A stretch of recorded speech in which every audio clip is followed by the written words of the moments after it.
of the Indian Contract Act 1872 states that section 10 of the Indian Contract Act 1872 states that कि अगर किसी के साथ कॉन्ट्रैक्ट करना है या एग्रीमेंट करना है तो हमें कुछ रूल्स और रेगुलेशंस क्या करने हैं, फॉलो. तो must satisfy the following condition. ठीक है, जिसमें से ये जो पॉइंटर्स है ये ऑलरेडी तुमको पता है. जैसे कि पहला पॉइंट क्या बोल रहा है कि जो लोग भी कॉन्ट्रैक्ट में इन्वॉल्व होंगे they should be competent. Understood. Competent का मतलब वही कैपेबिलिटी होना चाहिए, सेंसिबल होना चाहिए, माइनर होना चाहिए नहीं, और इनसेन होना चाहिए नहीं. फिर दूसरा पॉइंट क्या बोलता है, कंसेंट क्या होना चाहिए, फ्री. किसका, बोथ द पार्टीज का. ठीक है, तो second point also very clear. Third point क्या बोल रहा है कि कंसिडरेशन क्या होना चाहिए, शुड बी लॉफुल. और जो मकसद है कॉन्ट्रैक्ट बनाने का वो मकसद भी क्या होना चाहिए, लॉफुल. सो हमारा जो थर्ड पॉइंट है वो भी क्या हो गया, क्लियर. ठीक है, कॉन्ट्रैक्ट होगा, oral communication does not have any existence. तो आप जो भी चीज लिख रहे हो वो क्या होना चाहिए, हाँ, मतलब इट शुड बी एक्सप्रेस्ड. ठीक है सर, एक्सप्रेस कहां होगा, तो ऑब्वियस वाली बात है, एक्सप्रेस कहां होगा, कॉन्ट्रैक्ट में और एग्रीमेंट में. Simple as that, fine. Now will move to the first, capacity to contract. इसमें वापस वो तीन चीज जो मेंशन किया है, इट्स अगेन वेरी सिंपल कि जो कॉन्ट्रैक्ट में एंटर कर रहा है ही और she should be attend the age of what, majority.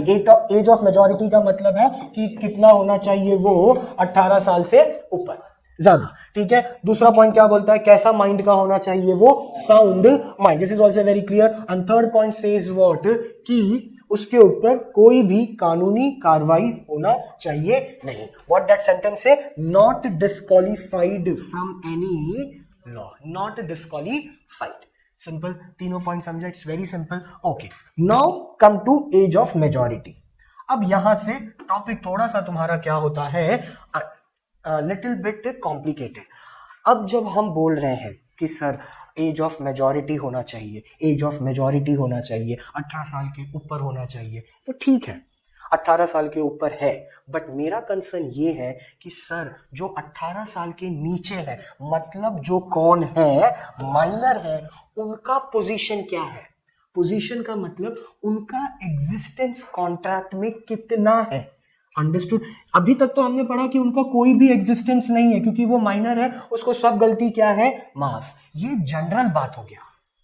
Understood. But when we talk from the law perspective, तो every person, every citizen who born in India, understood, have to follow rules and regulations. हम ये बोल के बातों को avoid नहीं कर सकते क्या, कि ये माइनर है तो इसको छोड़ दो, ठीक है, ये मेजर है इसको पकड़ो, इसका भी गलती इसको डालो या उसका गलती उसको डालो. नहीं, माइनर है, 18 ईयर्स से कम है, हमने लॉ ने उनको बोला है कि आप कॉन्ट्रैक्ट नहीं कर सकते, आप एग्रीमेंट नहीं कर सकते, आपके ऊपर कोई असॉल्ट नहीं करेगा. आपको असॉल्ट का मतलब क्या होता है, मारना पीटना. आपको कोई मेंटल हरास नहीं करेगा, आपको कोई फिजिकल हरास नहीं करेगा. ये सब बात है, मेंशन किया गया है. बट कहीं ना कहीं पर एक माइनर के लिए भी हमने रूल्स और रेगुलेशन फ्रेम किया है. तो अगर हम ये बोल रहे हैं कि 90% माइनर को हर चीजें माफ है, तो 10% कहीं ना कहीं पर है कि वो भी बीइंग एज अ माइनर भी वो क्या है. Now this is something what you can से, now it is an intellect topic.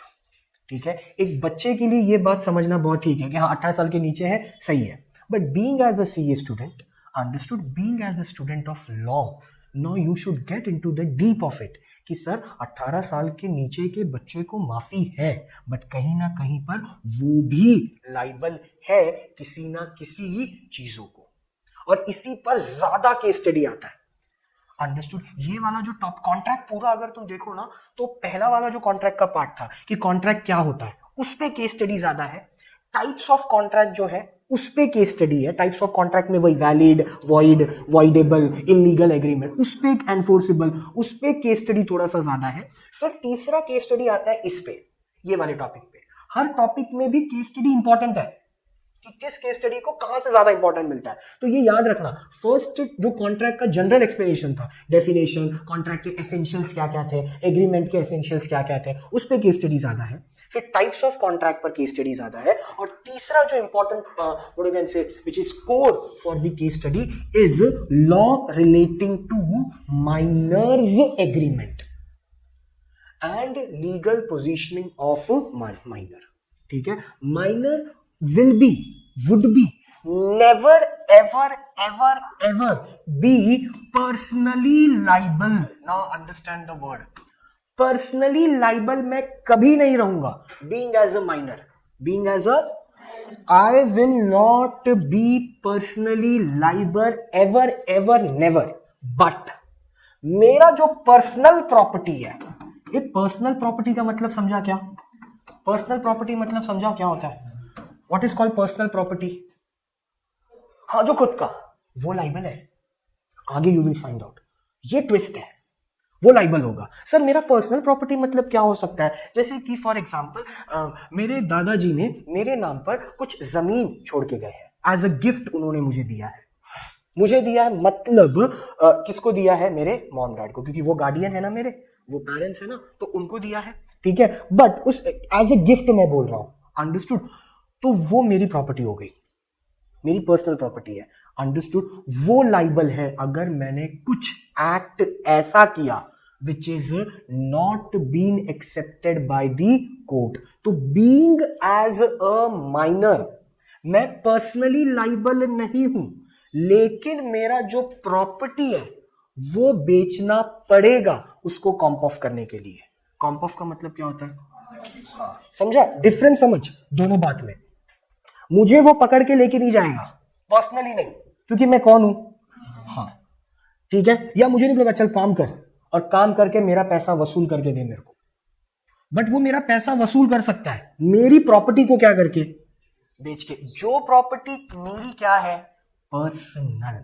So minor is not liable personally, but minor's property which is personal property is liable to pay the compensate या to comp off the contract if it breach it or break it. उसके examples आएंगे आगे तो वो और clear होगा picture, but अभी ये सेंटेंस याद रखो कि माइनर पर्सनली लाइबल नहीं है। जैसे कि फॉर एग्जाम्पल मिस्टर ए और मिस्टर बी है, ठीक है।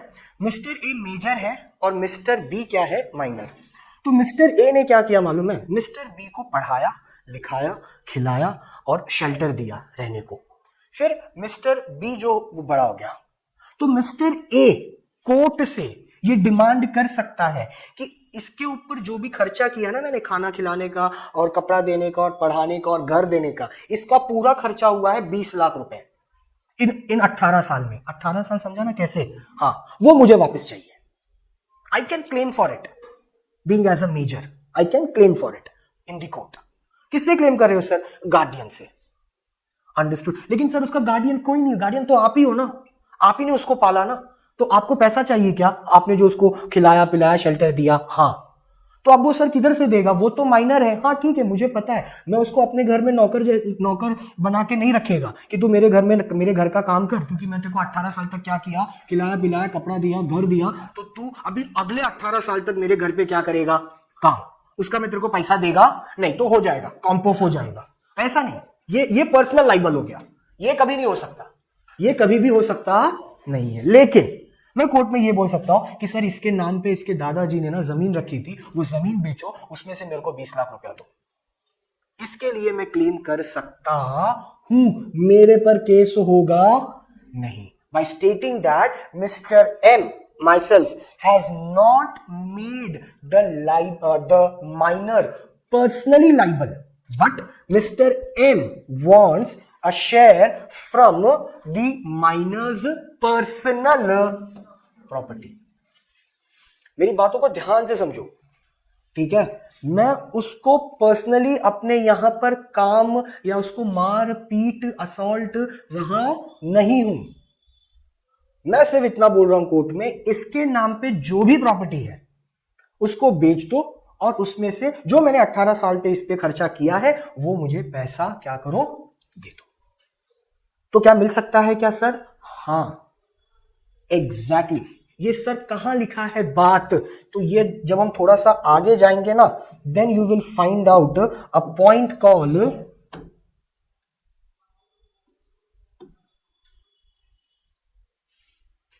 जो मैंने अभी चीज बोला ना कि पर्सनली लाइबल नहीं है, लेकिन जो उस पर पैसा मेरा खर्चा हुआ है वो मैं क्लेम कर सकता हूं। कैसे? उसकी प्रॉपर्टी बेच के जो भी पैसा मिलेगा वो मुझे रिटर्न मिलना चाहिए।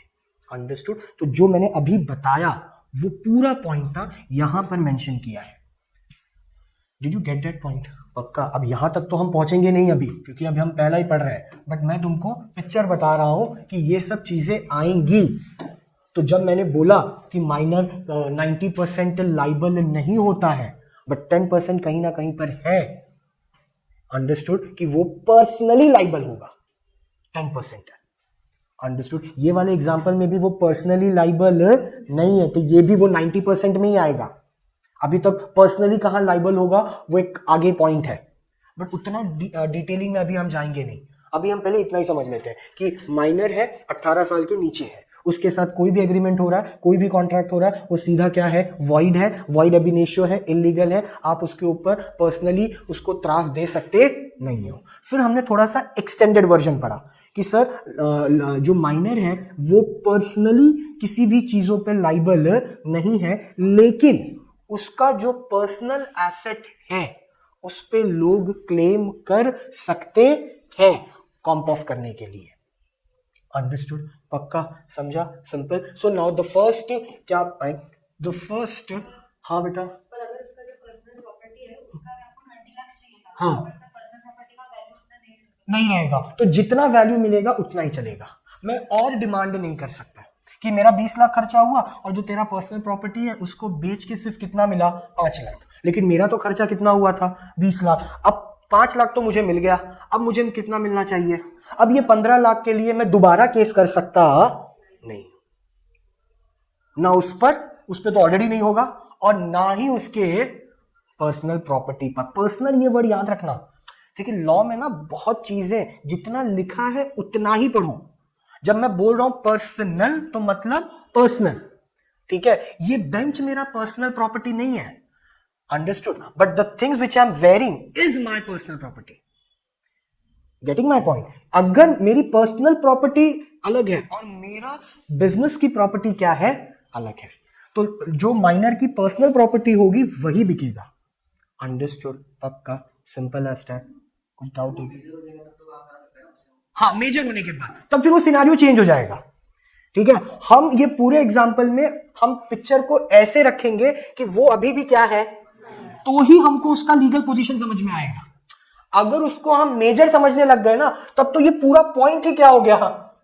गलत। ये समझा क्या मैंने क्या बोला? जैसे कि फॉर एग्जांपल पहला पॉइंट ले लेते हैं। अच्छा, पहले फटाक से देख लेते हैं कि ये एक्ट ऑफ मेजॉरिटी कभी आया? Indian majority act 1875। अगर कोई तुमको पूछे ये कहाँ लिखा है सर कि 18 साल के ऊपर वाले ये है, क्या है, मेजर है, तो तुम वो बोल सकते हो अपने आंसर में। यू कैन राइट कि मेजॉरिटी एक्ट है कानून का। कौन सा कानून है? 1875। ये याद इसके लिए हो जाएगा क्योंकि कॉन्ट्रैक्ट 1872 है, 3 साल आगे। तो 1875 ये क्या है? Indian majority act. इसमें ही लिखा है कि 18 साल के ऊपर को हम क्या बोलेंगे? मेजर।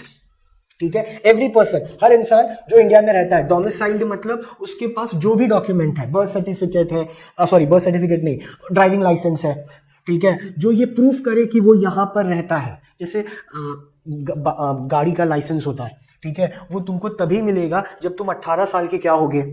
ऊपर। ये तो पता है ना, ठीक है? ये उसके नीचे नहीं मिलेगा।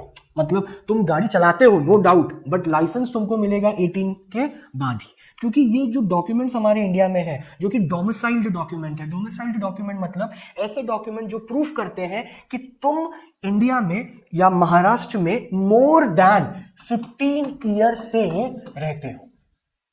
मोर देन 15 ईयर्स, इसकी सर्टिफिकेट मिलता है। ये बनवाना पड़ता है। कहाँ बनता है सर? ये केडीएमसी में पहले जाके फॉर्म भरना पड़ेगा, फिर कोर्ट में जाके बनेगा। ये बना के क्या फायदा मिलता है सर? फायदा ये मिलता है कि आप ये प्रूफ कर सकते हो that you are the resident of Maharashtra. Sir ये कैसे प्रूफ होगा? क्योंकि आपके पास डोमिसाइल सर्टिफिकेट है। तो उस पर क्या लिखा होगा सर? उस पर यह लिखा है कि आप महाराष्ट्र में 15 साल से हाँ रह रहे हो। ये उनके लिए है जो बॉर्न एंड बॉटम यहां पर नहीं है। ये समझा? थोड़ा बुद्धि के ऊपर गया क्या बात? पक्का? सिंपल है। जैसे मेरा I am born and bottom here only, तो मेरे को डोमिसाइल सर्टिफिकेट बनाने का जरूरत नहीं है। लेकिन अगर कोई आया यहां पर काम कर रहा है, ठीक है, और वो 15 साल से ज्यादा कहां रह रहा है, महाराष्ट्र में, तो वो बना सकता है डोमिसाइल सर्टिफिकेट। इनफैक्ट आज के डेट में तो डोमिसाइल सबको जरूरी है, because when you go for your masters ना, अंडरस्टूड, या कोई एंट्रेंस एग्जाम अगर कुछ देना है या कोई स्कॉलरशिप लेनी है, आपको स्कॉलरशिप मतलब पता है ना, तो वहां पर ये सर्टिफिकेट यूज होता है। तो it is advisable, it is suggested to everyone that they have to make their domicile certificate. वो इस बात का प्रूफ है कि आप, मैं महाराष्ट्र क्यों बोल रहा हूँ, क्योंकि हम कहाँ रह रहे हैं, वो महाराष्ट्र में, अगर कोई और स्टेट रहता है तो वहां का, ठीक है। तो एज ऑफ मेजोरिटी होना चाहिए, क्या लिखा, every person domicile in India shall attend the age of majority on the completion of 18 years of age and not before। उसके पहले उसको मान सकते नहीं है, क्या, मेजर। फिर क्या बोलता है, the age of majority begin, start हो गया, मेजोरिटी स्टार्ट हो गया कहां से, तो 18.5 भी अगर है ना, और अगर कुछ क्राइम किया है, then also you will be punished as an adult, as an भूल गया मैं, एज एन अडल्ट ओनली, ठीक है। You will be, you as a major बोलना था, as a major. I will tell you the example when I will stop the recording then, because that example is very viral. तो मैं viral हो गया तो troll वोल करने लगेंगे लोग मेरे को इसके लिए। तो 18 पार हुआ, 18 कंप्लीटेड, खत्म कहानी। जितना भी बेनिफिट था, जितना भी अधिकार था, जितना भी राइट्स था, जितना भी बचकांडी हरकत थी, जो भी माफ था, सब खत्म हो जाएगा। Now you will be treated as what, adult, and your liability will be treated as adult, and your punishment will be treated as adult. लेकिन अगर एक दिन भी बाकी है ना 18 साल कंप्लीट होने में, तो वो एक दिन अगर बाकी है तो भी कानून के नजर में तुम क्या हो, माइनर। इतनी भी लिबर्टी दिया है तुमको। ये नीचे का सेंटेंस बोलता है, तुम ज्यादा खुश मत हो। Understood, a person less than that age even by a day, वहीं पर मेरा एग्जांपल आता है, understood, would be minor for the purpose of by a day, understood. इस चीज के वजह से एक लड़का बच गया, understood. The act was very dangerous, but still in the group of that, one boy gets released because at the time of doing that act he was not a major। तो पहला तो वो एक पॉइंट आया। फिर जब तक सजा मिलना हुआ तब तक भी वो मेजर हुआ नहीं था, वो पीरियड में, ठीक है, वो पीरियड के टाइम पर। तो बाकी सबको मिल गया अडल्ट वाला पनिशमेंट, और इस बच्चे को हमने जुवेनाइल कोर्ट में भेज दिया, क्योंकि जिस दिन सजा सुनाया गया उस दिन भी वो, हाँ, किस कैटेगरी में था, माइनर के कैटेगरी में। तो इसके लिए ये समझना बहुत जरूरी है, अंडरस्टूड। ओके, अब क्या क्या पोजीशन है माइनर का एग्रीमेंट में। तो सबसे वाला जो पहला पॉइंट है वो बहुत सिंपल है कि अगर तुम किसी कॉन्ट्रैक्ट कर रहे हो माइनर के साथ, तो that contract will be treated as void ab initio, which means it is what, illegal। Minor के साथ तुम जो भी कॉन्ट्रैक्ट कर रहा है वो तुम्हारा क्या है, इलीगल है। It does not have any existence in the eyes of law, that is what the first point says, ठीक है, सिंपल है ये पहला point. Okay, now we will come to second. No, second is not important. तो first point समझा क्या, समझने जैसा कुछ है ही नहीं उसमें। वॉइड एब इनिशियो का मतलब ही क्या है, इलीगल। इलीगल तो जो भी तुम करेगा वो सब गलत ही है और सामने वाला बच्चा सही है। ओके, नेक्स्ट ये वाला जो पॉइंट है, ठीक है, इस पे again you have an number of case study. First read the point what it says, minor को बेनिफिट मिलेगा, ठीक है, माइनर को क्या मिलेगा, बेनिफिट। इसके लिए उसको क्या कहा जा रहा है, हाँ, ठीक है, और can take benefit out of, इसका classic example you can take of partnership act, ठीक है, वो उसने मेंशन भी किया है, ब्रैकेट में देखो लिखा है section 30 of the Indian partnership act 1932। If a minor partner comes into the partnership deed, minor partner, sir वो क्यों आया, क्योंकि उसके डैडी ने, उसका डैडी का पार्टनरशिप था, उसके डैडी ने इन्वेस्ट किया, अंडरस्टूड, फिर उसके डैडी ऑफ हो गए, अंडरस्टूड, तो now he becomes what, partner, but he is which partner, he is minor partner. तो माइनर पार्टनर जो है वो कैपिटल इन्वेस्ट करेगा नहीं। ये अकाउंट्स में तुमने शायद पढ़ा हो, ठीक है, नहीं पढ़ा हो तो पता होना चाहिए कि माइनर पार्टनर कैपिटल इन्वेस्ट करेगा, ठीक है। तो फिर माइनर पार्टनर बन गया, ठीक है।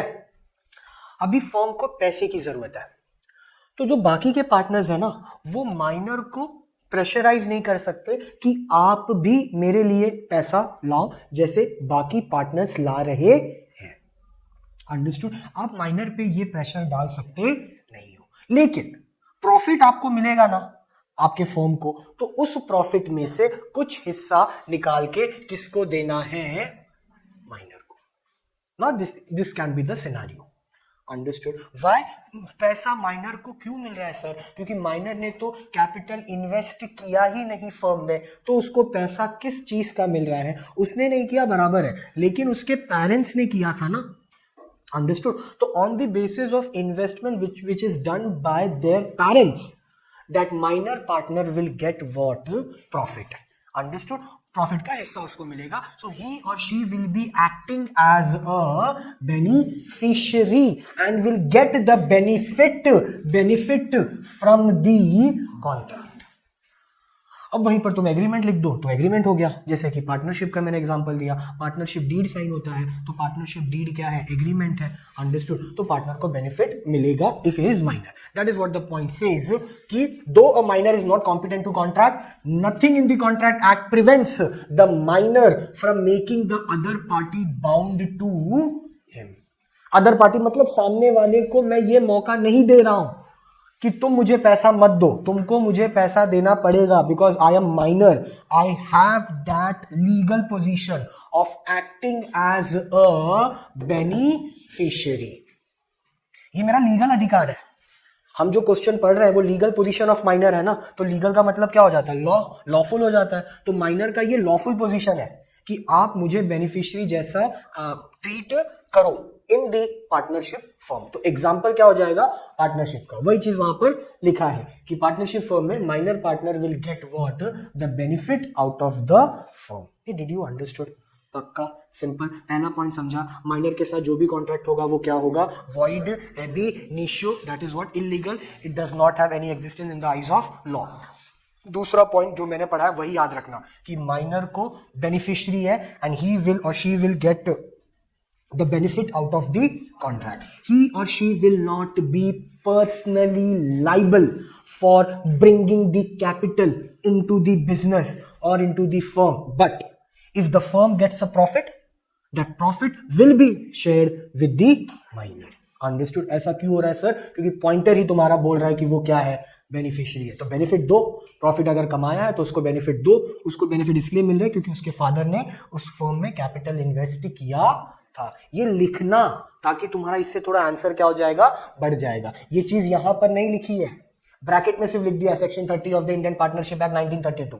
तुम भी ब्रैकेट में लिखो, बट उसको थोड़ा सा क्या करना? एक्सप्लेन, ताकि समझ में आए कि तुमको ये पॉइंट पता है। That's the way of writing a case study.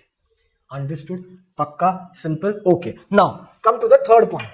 Third point क्या बोलता है? Minor can always plead minority. ये प्लीड का मतलब क्या होता है? अच्छा, माइनॉरिटी मतलब क्या होगा? क्या? Any idea, any clue? A minority मतलब मैं माइनर हूं ना। माइनॉरिटी वाला वो वाला माइनॉरिटी नहीं, कास्टिज्म वाला नहीं माइनॉरिटी, ठीक है? हाँ हाँ, कि प्ली मतलब I can always make a statement, I can always make a statement in the court that I am what? Minor. ये हक है मेरे पास। मैं हमेशा कोर्ट में इस बात को प्रूफ कर सकता हूं। ये मेरा सबसे बड़ा डिफेंस पावर है। That I am what? Minor. I am not being incapable of understanding of, ये वर्ड, ये सेंटेंस तुम भी लिखना एग्जाम में, incapable of understanding and not in the state of expected बोला तो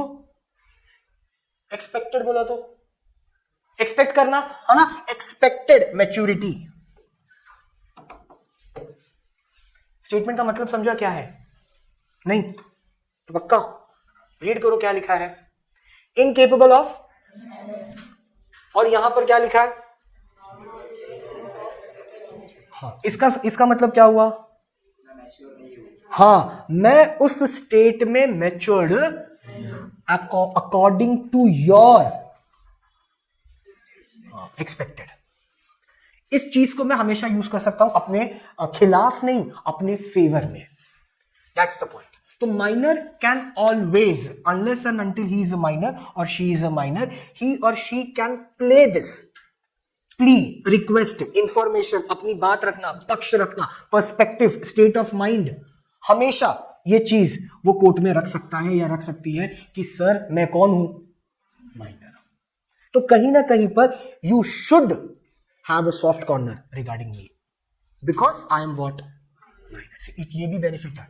that is why it is return that a minor can always plead, proof it, defence है उसके लिए, इंफॉर्मेशन है उसके लिए कि I am what? Minority. Minority मतलब आई एम माइनर।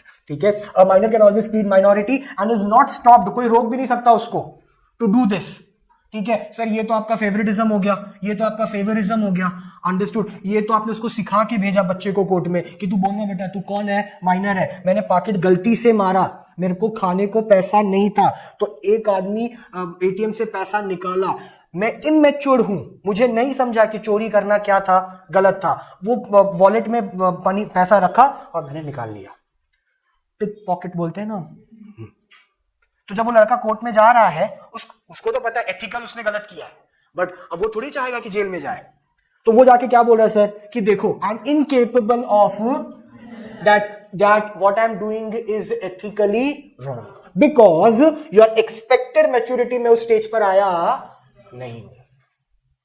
ये पक्का समझ रहा है क्या, या थोड़ा सा बाउंसर जा रहा है दिमाग से? समझ रहा है। मैं इस बात को हमेशा प्रूफ करूंगा, कब तक? जब तक मैं कौन हूं? माइनर। ठीक है, अंडरस्टूड। अब वही चीज लिखा है, to do so even where he has taken any loan और entered into any contract by falsely. Falsely बोला तो हाँ, रिप्रेजेंट कर दिया कि मैं मेजर हूं क्योंकि मुझे फायदा दिख रहा था। ठीक है, फिर मुझे पता चला अरे नहीं मैं तो फंस गया, अब तो मुझे पैसे की भरपाई करनी पड़ेगी। फिर मैं कोर्ट में आके बोला सर मैं मेजर नहीं हूं, मैं क्या हूं? माइनर हूं, ये मेरा बर्थ सर्टिफिकेट देखो। Understood? This can the scenario. तो भले मैं फॉल्सली रिप्रेजेंट करूं अपने आप को कि मैं मेजर हूं और मैंने लोन ले लिया बैंक से, ठीक है, फिर हफ्ता भरना पड़ रहा है लोन, या लोन का इंटरेस्ट भरना पड़ रहा है, मैं तो रियल में तो मैं माइनर ही हूं, मैंने झूठा डॉक्यूमेंट दे के मेजर प्रूफ किया अपने आप को। अब इंटरेस्ट भरने का मेरे पास पैसा नहीं है, बैंक वाले ने मेरे पर क्या कर दिया? केस। अब बात गई कोर्ट में, बात जब कोर्ट में गई तो मेरे पास एक मेरा डिफेंस है, क्या बोल के कि सर मैं मेजर नहीं हूं, मैं कौन हूं? माइनर। मैंने गलत किया है sir, I knew it, because of my greediness, because of my लालच एंड ओवर एम्बिशियस होने के कारण मैंने ये गलत स्टेप उठाया, मैंने मेजर बन के बैंक से लोन लिया। ये एक्सेप्ट कर रहा हूं मैं, बट आप भी एक्सेप्ट करो कि मैं रियलिटी में क्या हूं? माइनर। तो आपको जो भी पनिशमेंट देना है वो अडल्टहुड के हिसाब से पनिशमेंट देना नहीं है, वो किसके हिसाब से होना चाहिए? माइनर के हिसाब से। ये बात वो खुद अपने मुंह से नहीं बोल रहा है, उसका कौन बोल रहा है? लॉयर। तो जो लॉयर ये बात हमेशा प्रूफ करेगा कि he is what, she is what, minor. Understood? पक्का? ये समझा क्या मैंने क्या बोला? ठीक है, जैसे क्या होता है मालूम है, कॉलेज स्टूडेंट है ना, तो कुछ समझो मारा पिटाई कर दी है, ठीक है, कॉलेज के बाहर, और ज़्यादा मारा पिटी हो गया, मतलब एक तो होता है नॉर्मली करना, एक हो गया कि नहीं सर्वर फोड़ दिया, ठीक है, और मार दिया, ढकेल दिया, बॉटल सर पे फोड़ दिया, ठीक है, पब्लिक इकट्ठा हो गई, पुलिस वाला आया, लेके गया बच्चों को, ठीक है, तो एफआईआर नहीं लिखता वो, क्योंकि एफआईआर लिख देगा ना तो एफआईआर पे बच्चे का क्या आ जाएगा? नाम, चाहे वो बच्चा हो या बच्ची, कोई भी, वेदर इट इज ही और शी। ठीक है, तो पुलिस हमेशा कोशिश करता है कि ऐसे मैटर को स्टेशन में ही क्या कर दे? वैनिश, खत्म। क्योंकि ये अफेक्ट करता है उस बच्चे का goodwill for their future. Passport नहीं मिलेगा जीवन काल में कभी भी, मेरा फोन बज रहा है, डोंट वरी। पासपोर्ट मिलेगा नहीं अगर आपका क्रिमिनल रिकॉर्ड है तो एफआईआर नहीं बनाता, वो बोलता है अंडरस्टूड, बट वो पेपर पे लिखेगा नहीं। एक कच्चा एफआईआर होता है जिसको अपन बाद में कर सकते हैं, प्रॉपर बोलो तो बुक पे लिख दिया, फिर अगले दिन हियरिंग है, कोर्ट में जाना पड़ेगा, समन निकलेगा, नोटिस निकलेगा, वो प्रॉपर होता है। क्योंकि बच्चे हैं ना 19, 20, 21, 22 साल के, कॉलेज गोइंग स्टूडेंट है, ठीक है, लड़ लिए, झगड़ लिए, मारा पीटी कर दिए, पेरेंट्स को बुलाओ, मैटर क्या करो स्टेशन में ही सॉल्व करो, पैसा वैसा दे के, माफी मांग के, कुछ भी करके। क्योंकि अगर ये बात कोर्ट में चली गई ना तो वो पूरा प्रोसेस चालू हो जाएगा, क्योंकि माइनर तो है नहीं वो, ठीक है। अगर वो मेजर है, 18 के ऊपर है, तब तो उस पर जो भी कार्रवाई होगा वो कैसे होगा, मेजर वाला, अडल्ट वाला, उसमें टाइम जाएगा, प्रोसेस जाएगा, उतना उस बच्चे का फ्यूचर क्या होगा। हाँ, तो हमारा जो गवर्नमेंट ऑफ इंडिया है या हमारा जो कॉन्स्टिट्यूशन है वो इस चीज़ को हमेशा ध्यान रखता है कि अगर कोई स्कूल गोइंग बच्चे हैं या कॉलेज गोइंग बच्चे हैं और अगर ये मार पिटाई कर रहे हैं तो मैटर वहीं से वहीं क्या कर दो, दबा दो। भले वो अगर अब जैसे मर्डर ही कर दिया तो बात ही अलग है, उसमें नहीं है छूट, अंडरस्टूड, उसमें तुम जाएगा, नॉर्मल कान फड़ा खींचा एक दूसरे को तो उसको मैटर वहीं पर हम क्या कर देते हैं, बंद, क्योंकि it will affect the goodwill of that child. और उसपे से अगर वो माइनर है तब तो उसका सबसे बेस्ट पॉइंट वो यही सिर्फ हमेशा बोलेगा कि सर बच्चा क्या है, छोटा है सर, ठीक है, पूरा जीवन उसके सामने है।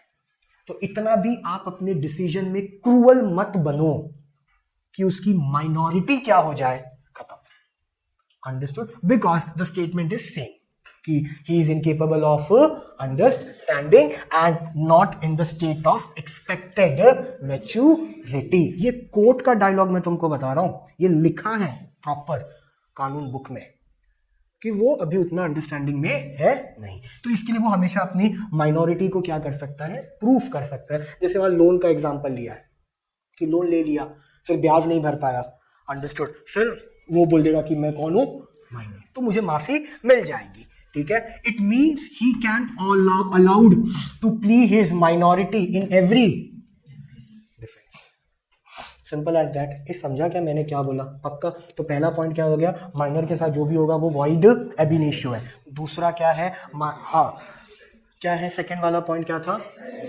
Minor is what, beneficiary, he can take benefit out of the contract. और तीसरा पॉइंट क्या बोलता है, माइनर अपनी बात को हमेशा रख सकता है कोर्ट में, प्ली कर सकता है, प्लीड कर सकता है कि वो कौन है, माइनर है, और उस चीज को वो अपने डिफेंस में यूज कर सकता है। क्या बोल के sir, that he is incapable of understanding and not in the state of expected maturity. ये लिखा तुमने, हाँ ये लिख के रखो, ये this will add a glamour to your answer. Case study में ये सब, इसको डबल इन्वर्टेड कॉमा कर देना, अंडरलाइन, थोड़ा अच्छा लगेगा।